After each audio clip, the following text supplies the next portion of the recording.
Hello my dear friends, welcome back to my channel. और आज हम इस लेसन में कवर करने वाले हैं advertisement writing skill. Yes dear friends, ये जो राइटिंग स्किल है ये स्पेशली 11th-12th में पूछी जाती है ना। और एग्ज़ाम में आपको ये 4 नंबर का आएगा। सो आज के लेसन में हम यही कवर करेंगे और लेसन के एंड तक जानेंगे कि क्लासिफाइड एडवर्टाइजमेंट क्या होता है। उसके लिए आप एंड तक मेरे साथ बने रहिएगा। हम बहुत आराम से इसको समझेंगे ना, क्योंकि हमको 4 नंबर लूज़ नहीं करनी है एग्ज़ाम में। चलिए जल्दी से स्टार्ट करते हैं। सबसे पहले तो हम ये समझ लेते हैं कि एडवर्टाइजमेंट क्या होता है। देखिए, ये कुछ नहीं है, एक तरह का कम्युनिकेशन है ना, किसी भी कंपनी और पब्लिक के बीच में, है ना। ऑडियंस के बीच में और कंपनी के बीच में कम्युनिकेशन करने का साधन है एडवर्टाइजमेंट। देखो, हमको कोई भी प्रोडक्ट मार्केट में अगर सेल करना है या हमको कोई सर्विस भी प्रोवाइड करनी है या कोई प्रॉपर्टी बेचनी है या कोई गुड्स खरीदना है, तो उसके लिए हम क्या निकालते हैं मार्केट में? ऐड निकालते हैं। तो एक तरह से हमने क्या करा, कम्युनिकेट करा ना एक ऑडियंस से, जिन वो उस ऑडियंस से हमने कम्युनिकेट करा जिसको शायद आपके ऐड में इंटरेस्ट हो सकता है, और उस ऐड के ज़रिए वो आपको क्या करेगी, अप्रोच करेगी। एडवर्टीज़मेंट क्या है? एक प्रमोशनल एक्टिविटी है। मतलब किसी भी चीज़ को, प्रोडक्ट को क्या करती है, प्रमोट करती है। और हमारा यहाँ पर इनका एम क्या होता है, उन लोगों का उस प्रोडक्ट को या सर्विस को क्या करना, उसकी टारगेट ऑडियंस को सेल करना, है ना। उसकी टारगेट ऑडियंस को सेल करना, यही उनका क्या होता है, एम होता है। ये क्या है, पीस ऑफ इंफॉर्मेशन है। मैंने अभी बताया, हम कम्युनिकेट कर रहे हैं रिटर्न वे में, है ना। रिटर्न वे में हम अपनी ऑडियंस से कम्युनिकेट कर रहे हैं, या उसको पिक्चर दिखा के भी हम क्या कर सकते हैं, कम्युनिकेट कर सकते हैं।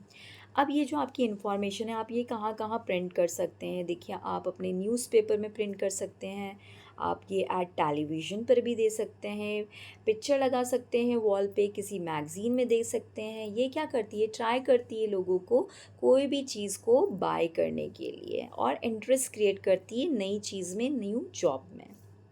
ठीक है, चलिए अब आगे पढ़ते हैं। अब आई होप आपको ये एडवर्टीज़मेंट तो समझ में आ गया कि एडवर्टीज़मेंट क्या है ना। कुछ नहीं है, कम्युनिकेशन है दो लोगों के बीच में, किसी भी कंपनी के या इंस्टीट्यूट के बीच में, या बीच में और पब्लिक के बीच में। ओके, अब देखिए, आपका जो ये ऐड होता है ना, ये एडवर्टीज़मेंट जो होते हैं दो तरीके के होते हैं।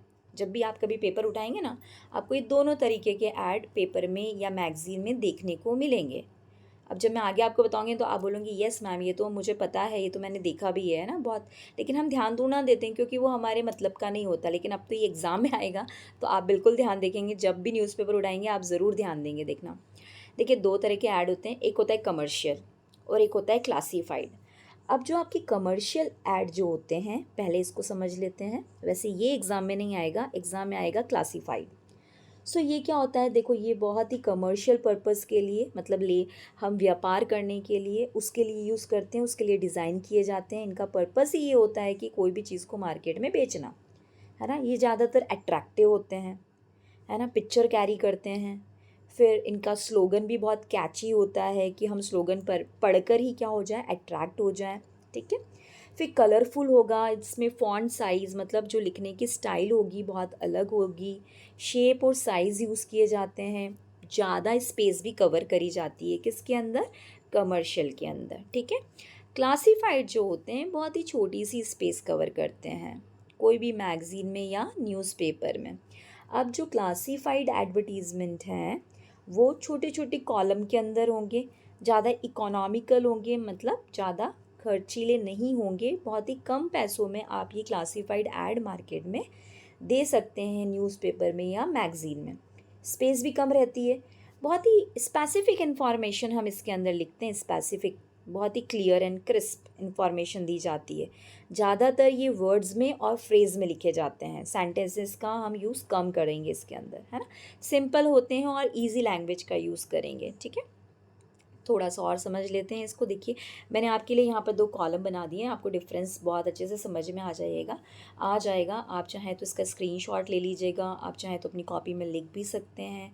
मैंने अभी बताया कि कमर्शियल क्या होगा, आई कैचिंग, मतलब हमारी आई को बहुत अट्रैक्टिव लगेगा, हम उसकी तरफ इन्फ्लुएंस हो जाएंगे।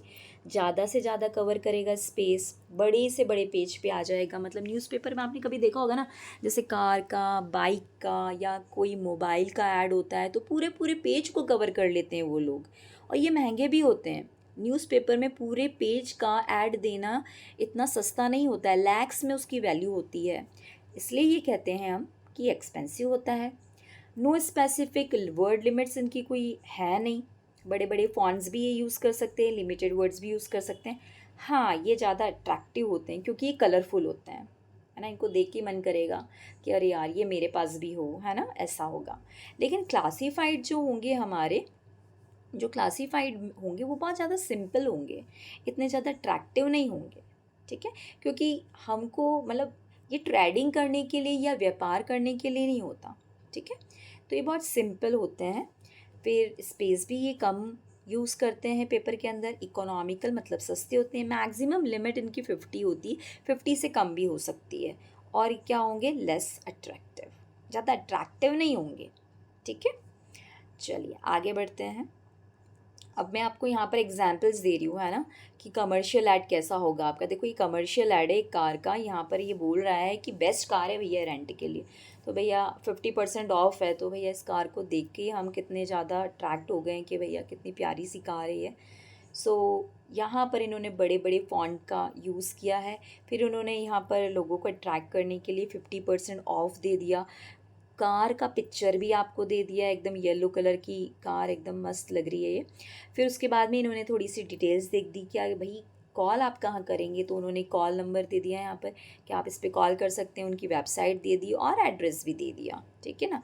तो ये जो है कमर्शियल ऐड है, क्योंकि देखिए मैंने जैसा कि बताया आपको कि ज़्यादा स्पेस घेर रहा है ये, बड़े बड़े पिक्चर इसके अंदर डाल दिए, बड़े बड़े फॉन्ट्स का यूज़ किया है इन्होंने। सो ये इस तरह की ऐड आपने न्यूज़पेपर में ज़रूर देखे होंगे। नहीं देखे हो तो आज ही आप आज का ही न्यूज़पेपर उठाइए और उसके अंदर देखिए, आपको कोई ना कोई ऐसा ऐड मिलेगा जो हाफ पेज या फुल पेज पे कवर होगा, ठीक है। सो ये कमर्शियल ऐड होते हैं। ये एग्ज़ाम में नहीं पूछा, हमको ऐसा कुछ नहीं करना है वहाँ पर। हमारे लिए तो आएंगे ये छोटे छोटे ऐड्स, प्यारे प्यारे छोटे छोटे छोटे छोटे कॉलम के अंदर। इनको बोला जाता है क्लासीफाइड। जैसे क्लासीफाइड कौन कौन से हो सकते हैं, बिजनेस से रिलेटेड हो सकते हैं, है ना, आपके करियर से रिलेटेड कुछ दे दिया उन्होंने, एजुकेशन से रिलेटेड कुछ दे दिया, कोई सर्विस अगर वो प्रोवाइड कर रहे हैं, रियल एस्टेट प्रॉपर्टी से रिलेटेड कोई दे दिया। तो इस तरह के ऐड अगर आपने देखे हों कभी, मतलब इसके अंदर मैट्रिमोनियल वाले जो होते हैं ना, मैट्रिमोनियल, वो भी ऐड क्या होते हैं, क्लासीफाइड में ही होते हैं भैया। ग्रूम रिक्वायर्ड, ब्राइड रिक्वायर्ड, ऐसे होता है ना उसके अंदर। ये मैट्रिमोनियल वाले भी होते हैं, वो भी क्लासीफाइड ही होते हैं। हालांकि आपको मैट्रिमोनियल ऐड बनाना तो नहीं आएगा एग्ज़ाम में, लेकिन इस तरह के ऐड ज़रूर आएंगे, है ना। तो इसको आप जूम करके भी अगर आप देखेंगे तो देखिए यहाँ पर आपको रिसेप्शनिस्ट वांटेड का एक ऐड दे रखा है कि क्लिनिक है। यहाँ पर आप देखेंगे थोड़ा सा इस जगह, है ना, कि यहाँ पर कोई क्लिनिक है जहाँ जो लुक कर रहा है, they are looking for receptionist that is looking to grow with our centre, मतलब जो हमारे साथ ग्रो करना चाहती है। The position is open for देखो थोड़ा सा ब्लरी है, फॉर द क्या लिखा है, passionate and self motivated person, मतलब ये उनको, हाँ यहाँ लिखा है open for a driven passionate and self motivated person, ठीक है। थोड़ा सा ब्लरी है तो रीडिंग करने में प्रॉब्लम आ रहा है, बट आप कोई भी न्यूज़पेपर उठा के देखेंगे तो इस तरह के ऐड आपको देखने को मिल जाएंगे। देखो एजुकेशन से रिलेटेड भी है, ट्यूटर नीडेड है इनको भैया, क्या tutor, we are looking for highly skilled, मतलब उसके अंदर सारी स्किल होनी चाहिए, ऐसा उनको ट्यूटर चाहिए। मोटिवेटेड हो, डायनेमिक उसकी पर्सनालिटी हो, individual who having strong communication skill उसका अच्छा होना चाहिए, लैंग्वेज पे कमांड होना चाहिए। Candidate must possess love for teaching, मतलब वो जो कैंडिडेट है उसके अंदर पैशन होना चाहिए टीचिंग से रिलेटेड।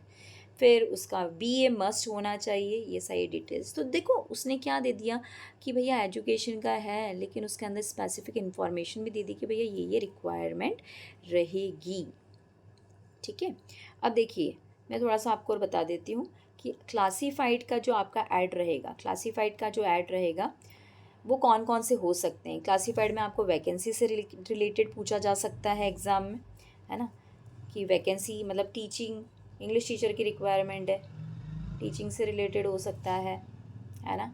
कोई बैंक जॉब से रिलेटेड हो सकता है, ठीक है, कोई कंपनी जॉब से रिलेटेड हो सकता है, तो ये सारी वैकेंसी के अंदर चला जाएगा। इसके अलावा आपको व्हीकल से रिलेटेड हो सकता है कि भैया कार बेचनी है हमको, है ना, रॉयल एनफील्ड बेचनी है तो ये व्हीकल से रिलेटेड आ जाएगा। प्रॉपर्टी से रिलेटेड आ जाएगा, house on rent. To let का मतलब होता है रेंट पर देना, ठीक है, टू लेट मतलब होता है रेंट पे देना। सो प्रॉपर्टी बेचनी है या रेंट पे देनी है, उससे रिलेटेड ऐड भी हो सकता है।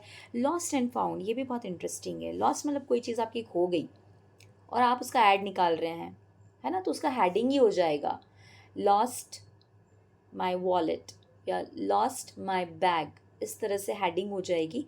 हाँ, एक चीज़ और मुझे बतानी है, चलिए वो मैं फॉर्मेट में बता दूंगी आपको। फाउंड में अगर आपको कोई चीज़ मिली और आप जानकारी देना चाहते हैं कि भैया कोई महंगी चीज़ है, अगर आप ऑनेस्ट हैं और आपको कोई चीज़ मिली है और उसका ऐड निकालना चाहते हैं, तो जो भी पर्सन का घूम गया है वो चीज़, वो आपको आगे कांटेक्ट कर सकता है।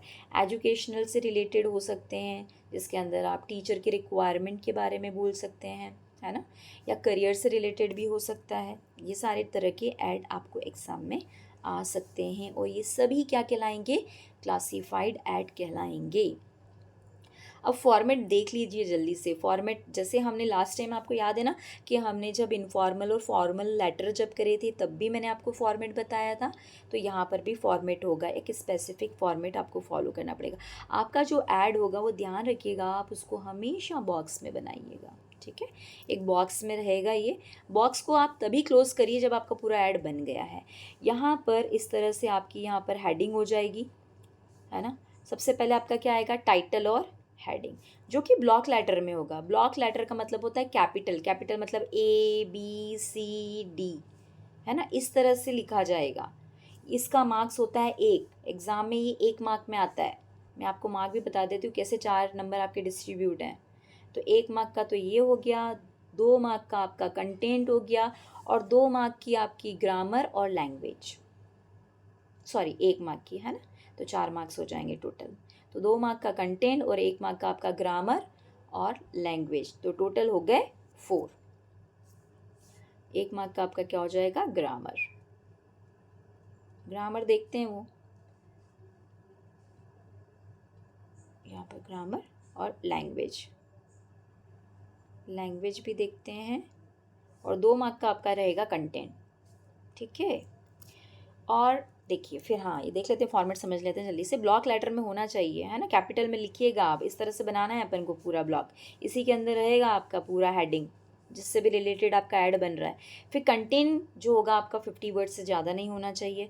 बहुत ही स्पेसिफिक इन्फॉर्मेशन देंगे, मैंने स्टार्टिंग में ही बताया था, हम किस में लिखेंगे, फ्रेजेस में लिखेंगे या वर्ड्स में लिखेंगे। सेंटेंस का कम यूज़ करेंगे, लिमिटेड ही करेंगे, है ना। कंसाइज होना चाहिए एंड टू द पॉइंट, ये आपकी डिटेल होना चाहिए। अननेसेसरी इन्फॉर्मेशन नहीं देना है हमको, क्योंकि देखिए ऐड पढ़ने वाला जो है ना, उसको बहुत ही स्पेसिफिक इन्फॉर्मेशन देंगे, तभी तो उसको समझ में आएगा कि आपकी रिक्वायरमेंट क्या है। या फिर वो अगर भी पढ़ रहा है तो उसको भी समझ में आ जाए कि हाँ यार, मैं इसमें सूटेबल हूँ, ये जो ऐड आया है जॉब का, इसको मैं सूट करता हूँ, मेरी क्वालिफ़िकेशन इनकी रिक्वायरमेंट से सूट करती है, तो वो आपको कांटेक्ट करेगा। इसलिए टू द पॉइंट होनी चाहिए। फिर फाइनली वो अगर पढ़ेगा आपका ऐड, तो कहाँ कांटेक्ट करेगा, तो कांटेक्ट नंबर देंगे, फिर आप एड्रेस भी देंगे, और चाहे तो आप ईमेल भी दे सकते हैं। आप ईमेल नहीं भी लिखेंगे तब भी चलेगा, बट आप लिखें तो भी अच्छी बात है। तो कांटेक्ट, एड्रेस और ईमेल। और ये भी ध्यान रखिएगा कि कभी कभी कॉन्टैक्ट, एड्रेस और ईमेल क्वेश्चन में ही दे दिया होता है, आपको सिचुएशन दे दी होती है कि you are Ravi Mehta living in Delhi, इस तरह से, तो ये आपका क्या हो गया, ये आपका एड्रेस हो गया, है ना। ईमेल एड्रेस को भी बाय डिफ़ॉल्ट आप बना के रख लीजिए, वो आप उधर ऐड कर सकते हैं। सो ये फॉर्मेट का स्क्रीनशॉट आप लेना चाहें तो ले लें, या आप लिखना चाहें तो लिख भी सकते हैं अपनी नोटबुक में, है ना। So let's move further. ये फाइनली एक सैम्पल क्वेश्चन मैंने आपके लिए बनाया है कि एग्ज़ाम में अगर अपन को पूछा जाए एडवर्टीज़मेंट तो हम कैसे बनाएंगे। देखो यहाँ पर एक बहुत सिंपल सा क्वेश्चन दे दिया आपके लिए, draft an advertisement as one that wants to offer his house on rent, giving details of the property and contact address. है ना। मतलब आप एक पर्सन हैं जो अपने हाउस को रेंट पर देना चाहते हैं। तो ये था हमारा फॉर्मेट, क्वेश्चन था। अब ये फॉर्मेट मैंने बना दिया, एक बॉक्स में है ये पूरा, जैसे कि मैंने आपको बोला कि बॉक्स में होना चाहिए। हमने टाइटल यहाँ पर दे दिया कि हमारा जो टाइटल है वो क्या है, हाउस है रेंट पे, तो हमने लिख दिया कैपिटल में house on rent, block letter में लिख दिया, है ना। फिर हमने बोल दिया यहाँ पर कि 3 BHK, ये 3 BHK क्या है भाई, ये भी तो समझना ज़रूरी है। अरे 3 BHK लिखा है मतलब 3 बेडरूम, B4 बेडरूम।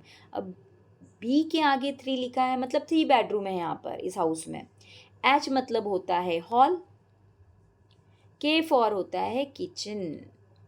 तो एग्ज़ाम में या कहीं भी आप बुक में भी पढ़ें तो प्यारे बच्चों कभी कंफ्यूज मत होना, ये 3 BHK क्या लिखा हुआ है। 3 BHK का मतलब है 3 बेडरूम, एक हॉल, एक किचन। तो यहाँ 3 BHK हाउस अवेलेबल है ऑन रेंट इन, कहाँ पर, वसंत विहार में। अब ध्यान रखिएगा जो भी बात आप एक एक चीज़ जो भी डिटेल बताते जाएंगे उसके बारे में, वो सेमी कॉलन लगाते जाएंगे और बताते जाएंगे। अब ये सेमी कॉलन क्या है, इसको बोला जाता है जब कॉमा लगा के अपन नीचे ऐसे डॉट लगा के हम जिसे नीचे जो कॉमा लगाते हैं इसको बोलते हैं सेमी कॉलन, ठीक है। तो आप छोटी छोटी बात जो बताते जा रहे हैं उसके बारे में, है ना, सेमी कॉलन लगा लगा के बताते जाएंगे।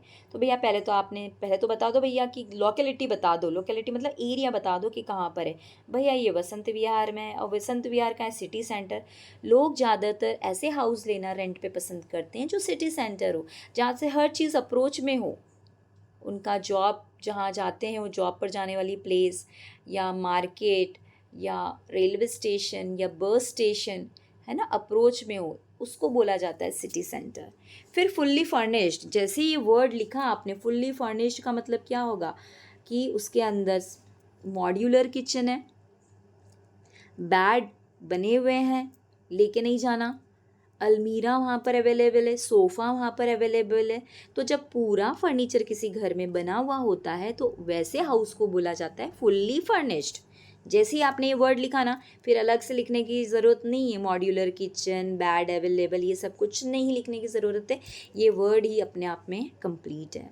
फिर आप कॉमा लगा के सेमी कॉलन लगा के बताएंगे पार्किंग एरिया विद गार्डन। अरे वाह, पार्किंग एरिया भी है मतलब आप कार पार्क कर पाएंगे, और गार्डन है तो और अच्छी बात है, कोई भी ले लेगा ऐसा मकान तो, है ना, कि भैया पार्किंग एरिया भी मिल रहा है, गार्डन भी मिल रहा है। फिर न्यूली कंस्ट्रक्टेड बोल दिया आपने, अरे नया नया बनाया है तो और अच्छी बात है, गंदा नहीं है ना। फिर आपने स्क्वायर मतलब उसका एरिया बता दिया कि 1600 स्क्वायर फीट में बना हुआ है ये। देखो कुछ लोग होते हैं जो वास्तु के अकॉर्डिंग ये भी देखना पसंद करते हैं कि किस डायरेक्शन में बना हुआ है, तो आपने ये भी लिख दिया कि ईस्ट फेसिंग है, पूर्व दिशा, ठीक है। फिर फाइनली आखिरी में आप अमाउंट बताना, मतलब आप उसको रेंट बताना नहीं भूलेंगे। आपने रेंट भी लिख दिया यहाँ पर कि 10,000 लूँगा मैं इसके, इतना सब कुछ दे रहा हूँ आपको, तो मैं आपको 10,000 में ये दूंगा पर मंथ। PM का मतलब होता है पर मंथ। आपने अपनी तरफ से सारी डिटेल बता दी। अगर जो पढ़ रहा है, अगर फॉर एग्जांपल मुझे अब ये घर खरीदना है तो मैं कहाँ कांटेक्ट करूँ, तो मुझे उसके लिए कहाँ क्या देना पड़ेगा, कांटेक्ट एड्रेस देना पड़ेगा ना। तो यहाँ कांटेक्ट दे दिया हमने, फिर हमने एड्रेस दे दिया राहुल सोनी रामनगर न्यू दिल्ली, फिर हमने ईमेल दे दिया rahulsoni@gmail.com। सो अगर मुझे कांटेक्ट दे करना होगा इस पर्सन से तो मैं यहाँ पर उनसे बात कर सकती हूँ। मैं चाहूँ तो इस अमाउंट को नेगोशिएट भी कर सकती हूँ, नेगोशिएट मतलब कम ज़्यादा करवा सकती हूँ उससे, है ना। सो और अगर मुझे एक्स्ट्रा कुछ उससे पूछना है तो मैं यहाँ पर कांटेक्ट करके उससे पूछ सकती हूँ। सो ये क्वेश्चन आपको नोट डाउन भी करना है तो कर लीजिएगा, ये क्वेश्चन भी एग्जाम में पूछा जाता है ना। हाउस ऑन रेंट या हाउस होल्ड आइटम। अब हाउस होल्ड का मतलब होता है घरेलू सामान, घरेलू सामान जो घर में यूज़ करने वाले आते हैं। तो कभी कंफ्यूज मत होना ये वर्ड से, है ना। मैं स्पेशली उन बच्चों से बात कर रही हूँ जिनका वोकैब थोड़ा सा वीक होता है ना। कोई बात नहीं, हो सकता है आपको वो वर्ड समझ में नहीं आए, लेकिन एग्ज़ाम में जब भी कोई इन्विजिलेटर हो आप उससे कंफर्म करिए कि भैया ये वर्ड का मीनिंग क्या है। घबराना नहीं है एग्ज़ाम में, है ना, और इसको छोड़ के नहीं आना है। लेटर नहीं लिख पाओगे लेकिन ये लिख के ज़रूर आना, क्योंकि इसमें तो छोटी छोटी बातें ही बतानी है, ठीक है। फिर फाइनली आप इस जो आपका ये एडवर्टीज़मेंट है इसको आप क्या कर देंगे, पैक कर देंगे, पूरा पैक करेंगे बॉक्स के अंदर, है ना, और इसको यहाँ पर नीचे वाइंड अप कर देंगे अपने कॉन्टैक्ट एड्रेस और ईमेल के साथ में। सो ये था हमारा लेटर राइटिंग नहीं था, एडवर्टीज़मेंट राइटिंग था। सो आई होप आपको ये अच्छे से समझ में आया होगा। यहाँ पर एक ही सैम्पल क्वेश्चन था, बट मैं ट्राई करूँगी कि आपको नेक्स्ट कभी मैं वीडियो बनाऊँ तो 2-3 सैम्पल लेटर पे सैम्पल एडवर्टीज़मेंट पे बना दूँ, ताकि और अगर आपकी कोई डाउट्स हैं तो वो क्लियर हो जाएंगे, है ना। सो आई होप आपको ये जो पूरा राइटिंग स्किल था एडवर्टीज़मेंट पे, ये अच्छे से समझ में आया होगा। नहीं समझ में आया है तो आप इसको एक बार और देखिएगा, एक बार और हम जल्दी क्विकली इसके बारे में देख लेते हैं कि एडवर्टीज़मेंट क्या होता है, ऐड क्या होता है। एक तरह का कम्युनिकेशन होता है जिसके हम प्रोडक्ट और सर्विस को प्रमोट करते हैं। ये न्यूज़पेपर में दिया जा सकता है, टेलीविज़न पे दिया जा सकता है, मैगज़ीन में दिया जा सकता है, वॉल पर भी लगाया जा सकता है, ताकि लोग उसको ज़्यादा से ज़्यादा बाय करें या उस सर्विस तक पहुंचने की कोशिश करें। 2 तरह के ऐड होते हैं, कमर्शियल और classified.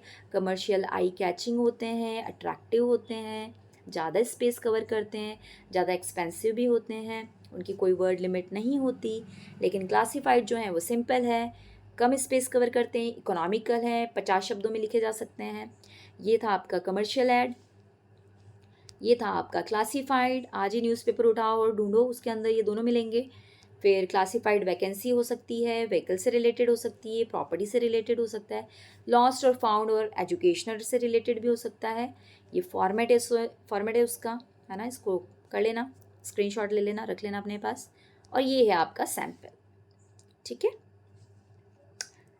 So finally I hope आपको ये लेसन अच्छे से समझ में आया राइटिंग स्किल का। अगर आपको ये लेसन अच्छे से समझ में आया है तो माय डियर स्टूडेंट्स, इसको लाइक कर दीजिए, शेयर कर दीजिए दूसरे फ्रेंड्स को भी, ताकि उनके भी 4 नंबर आ जाएं एग्ज़ाम में। और प्लीज़ प्लीज़ प्लीज़ चैनल को सब्सक्राइब कर दीजिएगा। At the last nothing else but thank you, okay, and good luck.